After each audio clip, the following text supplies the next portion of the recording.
patient died this morning. I'm not dead yet. I'll kill everyone. I committed suicide in this room. Please don't kill me. Forgive us, 3. We will never come to this forest again. Forgive us.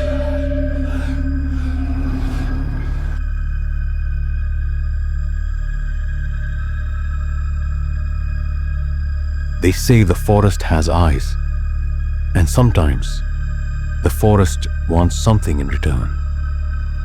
A group of 3 friends, Michael, Chris, and Daniel, went camping deep in the Appalachian woods, far beyond the trails. The locals had warned them about that area, but like most people, they laughed it off. The first night, everything was quiet. Too quiet. The forest usually comes alive with insects, owls, distant howls. But here, it was just silence, like the woods were holding their breath. Around 3 a.m., Michael woke up to footsteps outside the tent. Slow, deliberate, circling. He thought it was an animal until he heard whispering. Faint at first, then clearer. It wasn't English, it sounded like chanting. When Chris finally peeked outside, he froze. Just a few feet away stood a tall, faceless figure. Its body was human-like, but its head was just smooth skin. No eyes, no mouth. Yet it was pointing directly at their tent.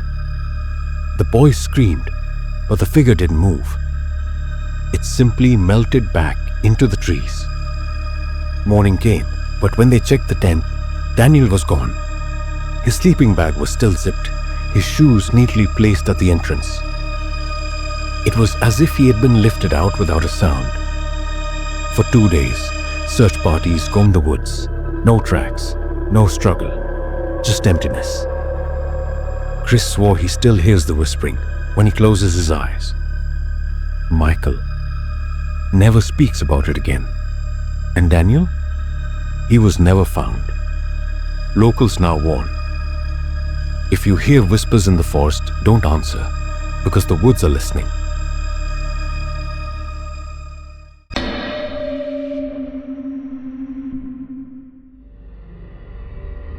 In Seoul, there's a rundown apartment complex that always has one room vacant. Not because it's expensive, but because no one survives living there. Ji-un, a university student, moved in after finding it online for cheap. The landlord avoided her eyes when she signed the papers, muttering, "Don't open the window at night, ever."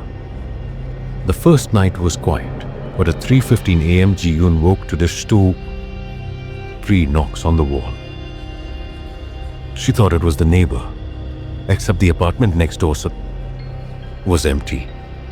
The second night, the knocking came again. Louder, rhythmic, knock, knock, knock.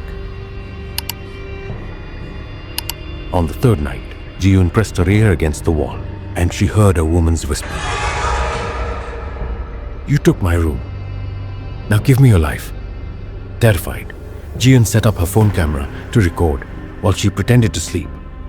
The next morning, she checked the footage.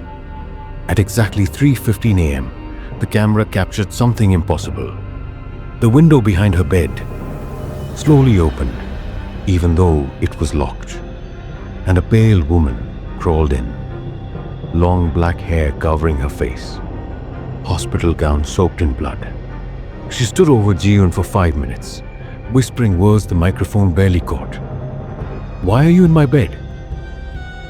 When the sun rose, Ji-un ran. She never even went back for her belongings. That apartment remains empty to this day, and every new tenant leaves after 3 nights.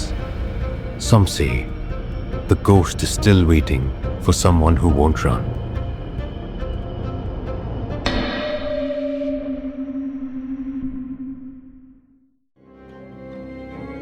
John worked as a night shift security guard at an abandoned hospital.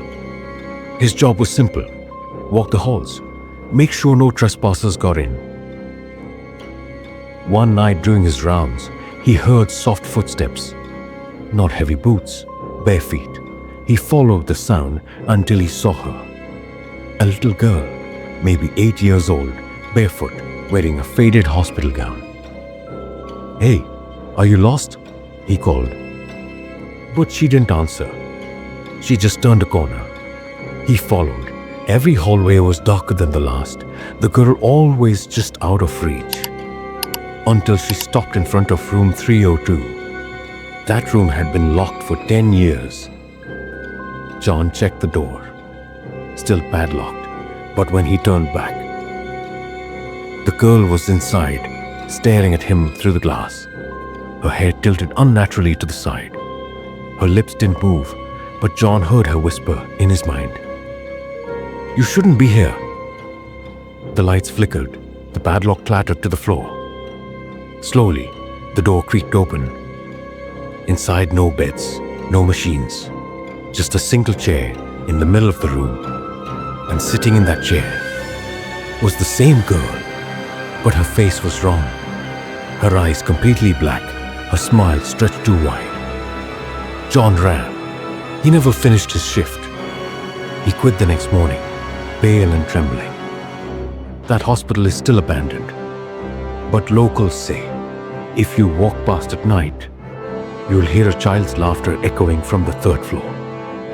And sometimes, you'll see a little girl standing at the window of room 302.